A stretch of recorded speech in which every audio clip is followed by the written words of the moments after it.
का वोटर है तो ये जानकारी उनके लिए बहुत बहुत जरूरी है। चुनाव आयोग ने सिर नाम का एक नया अभियान शुरू किया है जो सीधे तौर पर वोट देने के अधिकार से जुड़ा हुआ है। चलिए इसे जरा समझते हैं। देखिए, ये अभियान 2 फेज में होगा। पहला फेज 4 नवंबर 2025 से शुरू होगा, जिसमें बूथ लेवल ऑफिसर्स यानी बीएलओज घर घर आकर वोटर्स की जानकारी को वेरीफाई करेंगे। अब इस पूरी प्रक्रिया का जो आधार है वो बहुत सरल है।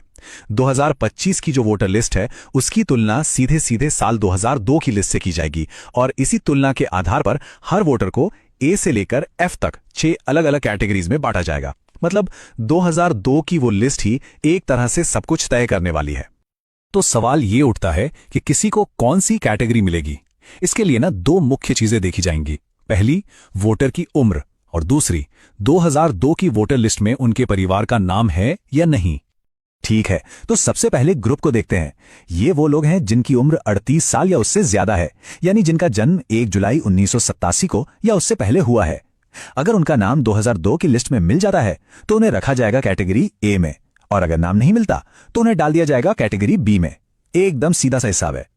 अच्छा, अब आते हैं दूसरे एज ग्रुप पर। यह है 22 से 38 साल के वोटर्स जिनका जन्म 2 जुलाई 1987 से 2 दिसंबर 2004 के बीच हुआ है।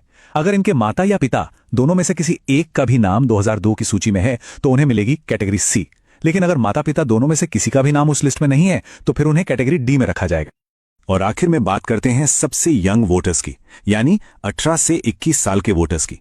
यहां पर नियम थोड़े और सख्त हैं। इन्हें कैटेगरी ई में आने के लिए माता और पिता दोनों का नाम 2002 की लिस्ट में होना जरूरी है। अगर एक का भी नाम नहीं मिला तो उन्हें सीधे कैटेगरी एफ में डाल दिया जाएगा। तो ये जो A B C D categories हैं, इनका आखिर मतलब क्या है? इसका जवाब मिलता है हमें दूसरे फेज में। आपकी कैटेगरी ही ये तय करेगी कि आपको अपना वोट देने का अधिकार बनाए रखने के लिए कौन से और कितने डॉक्यूमेंट्स जमा करने पड़ेंगे, और कुछ मामलों में अपना वोट देने का अधिकार बचाने के लिए इतने डॉक्यूमेंट्स तक देने पड़ सकते हैं। चलिए इस टेबल को जरा ध्यान से समझते हैं। अगर कोई कैटेगरी ए में है तो बहुत बढ़िया, उन्हें कोई प्रूफ नहीं देना होगा।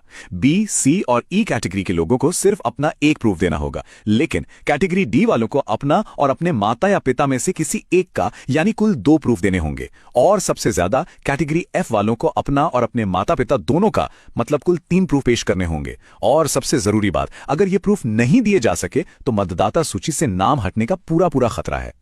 तो अब सबसे बड़ा सवाल, आखिर किया क्या जाए? घबराने की जरूरत बिल्कुल नहीं है। कुछ बहुत आसान कदम हैं जो अभी से उठाए जा सकते हैं ताकि आगे चलकर कोई भी परेशानी ना हो। तो सवाल यह है कि पहले फेज की तैयारी के लिए हम अभी से राइट नाउ क्या कर सकते हैं? देखिए, हमारा लक्ष्य होना चाहिए कि हम सबसे आसान कैटेगरीज ए, सी और ई में आ जाएं।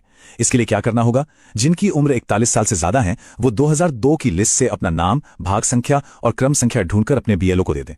जो 21 से 38 साल के हैं वो अपने माता या पिता में से किसी एक की 2002 की लिस्ट की जानकारी अपने बीएलओ को दे दें। और जो 18 से 21 साल की युवा वोटर हैं वो अपने माता और पिता दोनों की 2002 की जानकारी निकालकर अपने बीएलओ को दे दें। एक बात याद रखिए, अभी से ये थोड़ी सी मेहनत करने का फायदा बहुत बड़ा है।